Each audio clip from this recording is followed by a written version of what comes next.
أعوذ بالله من الشيطان الرجيم بسم الله الرحمن الرحيم الحمد لله رب العالمين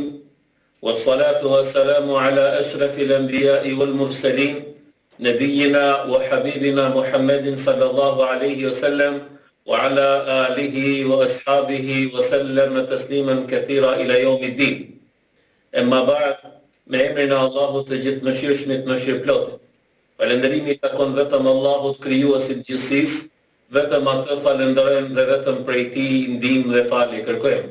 Salavatin ton dhe urimin më të mirë për cilin të dashurit ton Muhammedit sallallahu alaihi wasallam, familjes së tij të nderuar dhe kushdo që na ka ndjekur e ndjek dhe do ta ndjekë udhëzimin e tij sallallahu alaihi wasallam deri në ditën e gjykimit. Vëllezër të nderuar dhe motra të respektuara që na ndiqni nëpërmjet radio televizionit Islam, ju përshëndesim të gjithë me përshëndetjen e bukur banorëve të xhenetit me shprehjen Assalamu alaikum wa rahmatullahi wa barakatuh. Paqja, bekimi, mirësia dhe mëshira e Allahut të madhëruar qoftë me të gjithë ju. Sot inshallah me lejen e Allahut subhanahu wa taala shumë shkurt do të flasim në një hadith të pejgamberit Muhammed sallallahu alaihi wasallam, i cili tregohet nga Abu Huraira radiallahu anhu, i cili thotë se një burr erdhi tek i dërguari i Allahut Muhammedi sallallahu alaihi wasallam dhe i tha: "O i dërguari i Allahut, ausini, o i dërguari i Allahut, më jep një këshill, më sugjero diçka dhe më oriento drejt asaj që është më mirë për mua në jetën e kësaj dynjaje, por natyrisht edhe në botën e përtetme." Pejgamberi Muhammed sallallahu alaihi wasallam i tha: "La taghdab, mos u zemëro." Pejgamberi sallallahu alaihi wasallam pasi i tha këtë shprehje këtij besimtari, këtij sahabit të nderuar, ky njeri sërish me pyeti pejgamberin sallallahu alaihi wasallam e tha: "O i dërguari i Allahut, më këshillo." Pastaj pejgamberi sallallahu alaihi wasallam sërish më i thotë: "La taghdab, mos u zemëro, mos u hidhro." Ky është një hadith i transmetuar nga Imam Buhariu, Allahu e mëshiroft dhe nderoft inshallah atë dhe gjithë besimtarët të devotshëm në xhenetin e lartë. Natyrisht që ky hadith i përmendur nga pejgamberi sallallahu alaihi wasallam që transmetohet nga Abu Huraira radiallahu anhu është një hadith i rëndësishëm, i cili përmban në vetveten e tij këshilla për besimtarët musliman, përmban në vetveten e tij orientime për të gjithë ata besimtarë dhe besimtare të cilët duan të gjejnë lumturinë në jetën e kësaj dynjaje dhe natyrisht përfundimisht të gjejnë lumturinë e përjetshme në xhenetet e larta. Prandaj pejgamberi sallallahu alaihi wasallam i thot këtij besimtari, por duke i thënë këtij besimtari, këtij sahabiu të nderuar, ai na drejtohet edhe ne. Më drejtohet mua, ju drejtohet edhe ju. Dhe ju thot pejgamberi sallallahu alaihi wasallam që në jetën e përditshme të mos zemëroheni. Në jetën e përditshme kur keni hallet dhe problemet e kësaj dynjaje të vetë përmbaheni, sepse thot pejgamberi sallallahu alaihi wasallam, vlerësimi për çdo besimtar është në momentin kur ndodh goditja. Pra, kur ti qëndron apo përballesh me një sprovë, alternativa jote si besimtar është që ti të bësh durim, të jesh i durueshëm që të gjesh kënaqësinë e Allahut dhe në atë sprovë që Allahu të ka dërguar, ti të fitosh kënaqësinë e krijuesit gjithësisë dhe fitosh sevape dhe shpërbime nga Allahu. Pejgamberi Muhammed sallallahu alaihi wasallam duke orientuar besimtarin dhe duke orientuar të gjithë besimtarët me këtë virtyt të madh na porosit ne që në jetën e kësaj dynjaje të jemi gjithmonë të kujdesshëm, të bëhemi prej atyre njerëzve të cilët përpiqen ta fitojnë mëshirën e Allahut nëpërmjet rahmetit të pakufishëm që Allahu i Madh i jep për besimtarët, por njëkohësisht duke qenë sabërli dhe duke i parë gjëra të cilat na ndodhin në jetën e përditshme me një sy pozitiv se ata vinë nga Allahu krijuesi i gjithësisë, por vinë për të na qetësuar e për të na rregulluar hallet e kësaj dynjaje dhe natyrisht për të na shpërblyer me xhenetet e larta në jetën e botës së abshushme. Pejgamberi Muhammed sallallahu alaihi wasallam në hadithin e tij, natyrisht edhe Allahu në Kur'anin Kerim e përmend se besimtari musliman dhe besimtarja muslimane, të cilët bëjnë durim për hatën të Allahut, për fituar kënaqësinë e Allahut të madhëruar dhe në provat që i vijnë në jetën e kësaj dynjaje, nëse qëndrohen, tregohen të qëndrueshëm, Allahu i shpërblen dhe në fund i vulos ata ku largohen nga kjo dynja me përfitime të veçanta në xhenetet e larta. Tregohet nga Wahb ibn Munabbih, i cili thotë se në mesin e popullit të Izraelit ka jetuar dikur shumë herët një adhurues i madh i Allahut subhanahu wa ta'ala. Dhe ne dim që besimtarët musliman në mënyrë të veçantë janë në një konflikt të vazhdueshëm me shejtanin, me iblisin, me ushtrinë e tij që besimtarin dhe besimtaren ta largojë dhe ta devijojë nga rruga e drejtë. Kështu që shejtan apo iblisi ishte xhelozuar mjaft me të besimtarin i cili jetonte në popullin e Izraelit dhe shkon ta ndjek atë hap pas hapi për ta devijuar nga rruga e drejtë, nga rruga në cilën Allahu subhanahu wa taala e kishte begatuar këtë besimtar. Dhe shejtani provoi ta tundonte këtë njeri me gjitha format e kënaqësisë së kësaj dynjaje. Mirë po ky besimtar vazhdonte dhe këmgulte në rrugën e drejtë që kur ai mos e humte atë mundim që kishte vite të tëra që e kishte fituar duke ju përulur Allahu subhanahu wa taala me kokën e sejdë.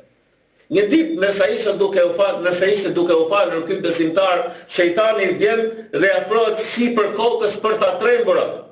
Një besimtari musliman, praktikanti i cili adhuronte Allahu subhanahu wa taala, përmendje Allahun dhe falenderoi atë, dhe shejtani nuk mundi t'i bënte asgjë sepse ky shejtan përpiqej me gjitha format që këtë besimtar ta largonte nga rruga e drejtë, por duke e friksuar, ai mendonte se do të afrohej sa më shumë pranë tij dhe kështu që ky besimtar do devijonte nga rruga e drejtë. Pasi e pa që ky nuk mund ta pushtonte apo nuk mund ta devijonte nga rruga e drejtë, atëherë u bë si litar dhe në momentin që ky besimtar ishte duke u falur, ky i vinte pra shejtani në formën e një litari, i vinte rreth e qark trupin e tij për ta trembur sërish, mirë po besimtari musliman nuk u tërhoq dhe ra në sejdë. Por kur besimtari ra në sejdë dhe kur e mbaroi namazin, shejtani e pa që ishte e pamundur që këtë besimtar ta devijonte nga rruga e drejtë dhe i tha besimtarit musliman kur ai u përgjigj apo kur ai dha selam nga namazi që po falte, dhe i thotë: unë u mundova të bëj ty, o njeri besimtar, lloj sprove që të arrij që të largoj dhe të devijoj nga feja të cilën ti adhuron Allahun, mirë po nuk kam arritur dhe shikoj që jam i pasuksesshëm. Dhe i thot: unë kam dëshirë tashmë ne tutje këndej, tutje të jemi shok dhe miq, të vazhdojmë në rrugën tonë dhe të vazhdojmë si të adhurojmë Allahun dhe të njihemi dhe të vazhdojmë kontaktet tona. Mirë po ne dim që Allahu subhanahu wa taala në jetën e kësaj dynjaje, jetën e njerëzve, nga jeta e botës së padukshme për ne besimtarët apo për ne njerëzorët, nuk e ka lënë që të jetojmë bashkërisht. Ata kanë jetën e tyre dhe ne kemi jetën tonë. Dhe në këtë lloj situate besimtari falenderoi Allahun dhe tha: lavdia i qoftë dhe i takon vetëm Allahu subhanahu wa taala, dhe i thot: nuk kam pasur asnjëherë frikë nga ti. Asnjëherë nuk kam pasur frikë nga ti, mirë po asnjëherë nuk kam pritur që t'jem dhe nuk shpresoj ndonjëherë që t'jem shok edhe mik me ty. Shejtani tha: po mirë, me që ti nuk dëshiron të jesh shok me mua, pse nuk më pyet se në çfarë mënyre unë, shejtani pra, arri që ti nxjerr njerëzit nga rruga e drejtë. Dhe atëherë shejtani, pasi ky besimtari thot: më trego pra kush janë ato format dhe mënyra që ti devijon njerëzit nga rruga e drejtë. Shejtani thot: unë këtë e arri me anë të 3 gjërave. E arri me anë të 3 gjërave, kur i realizoj atë, atëherë unë e shkatroj besimtarin dhe njeriu në tërësi nga rruga e drejtë dhe e bëj që ta mohoj Allahun subhanahu wa taala. Allahu na fal dhe na mëshiroj, dhe mos qoftë shejtani ai që do t'i bëj zemrat tona të devijojnë dhe të lëkunden nga bindja dhe dashuria ndaj Allahut të madhëruar. Dhe i thotë: e para prej tyre është, pra prej tyre 3 gjërave është kooperacia. Kooperacia e tepruar është virtyt dhe punë dhe bashkëpunim me shejtanin e mallkuar. Atëherë thot: ashpërsia së njeriu dhe të individit në momentin kur është i ashpër, ai nuk mund të gjykojë siç duan, dhe me anë të dehjes këto 3 armë i ka shejtani, armat e tij që me tepër efikasitet ai arrin që njerëzit në jetën e kësaj dynjaje t'i bëjë të devijuar dhe të çojë drejt rrugës e cila nuk i çon ata në xhenetet e larta. Dhe pastaj e thot: kur njeriu është nevrik dhe ashpër, ne luaj me njeriu. Pra kur njeriu është i nevrik, Ne luajmë atë siç luajnë fëmijët në rrugë, siç e shikojmë në çdo ditë që luajnë fëmijët me topin, kështu luan shejtani I mallkuar me gjithë njerëzit dhe natyrisht edhe me besimtarët, kur besimtarët ne vrikosen dhe nuk përmendin Allahu subhanahu wa taala me emrat dhe cilësitë e tij të veçanta, siç e meriton Allahu të adhurohet nga një besimtar. Dhe ana tjetër, në formën e kooperacisë, kur besimtari musliman dhe njeriu në përgjithësi e ka mundësinë për të kontribuar në gjitha format, apo për të dhënë pasuri për familjen e tij, për të kontribuar siç duhet, në këtë momente shejtani I mallkuar luan me të, tallet me të dhe arrin ta devijojë nga rruga e cila I çon xhenetet e larta. Gjithashtu pika e tretë është kur njeriu dehet, thot shejtani I mallkuar, ne luajmë me të dhe devijojmë në gjitha anët, në gjitha rrugët që ne duam dhe shëmbëllton shejtani atë njeri të derë si shembulli I dhis, asaj kafshë e cila e tërheq pronari I saj përveshës dhe orienton siç dëshiron ai në rrugën që ai është I kënaqur dhe në atë rrugë që ai don. Pra pronari I një dhije e çon dhinë e tij sipas dëshirës. Kështu dhe shejtani e shëmbëllton tek ky besimtar formën se si luan me njeriu e dehur në momentet që është I dehur. Pra vëllezër të nderuar dhe motra të respektuar, duke dashur që ta mbyllim këtu diskutimin tonë të shkurtër, duhet kemi kujdes, të mos mërzitemi, të mos qetësohemi, të mos bregosemi më tepër se sa duhet, siç thot pejgamberi sallallahu alajhi wasallam në hadithin e Abu Hurajrës, kur o besimtar, o musliman, duke I drejtuar sahabiut të nderuar, kur I kërkoi ta këshillonte la taghdab, mos u nevrikos.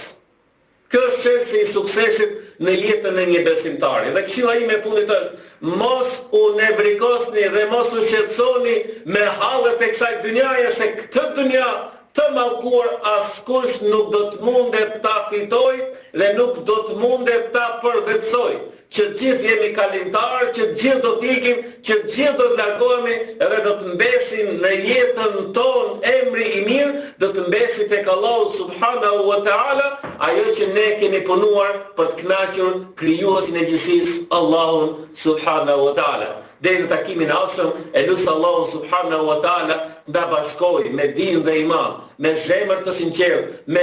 të na bëjë për atyre besimtarëve të cilët I drejtohen krijuesit kokulur dhe duke I kërkuar atij falje vazhdimisht. Deri atëherë, assalamu alaikum wa rahmatullahi wa barakatuh. Paqja, bekimi, mirësia dhe mëshira Allahu subhanahu wa taala qoftë mbi të gjithë ju.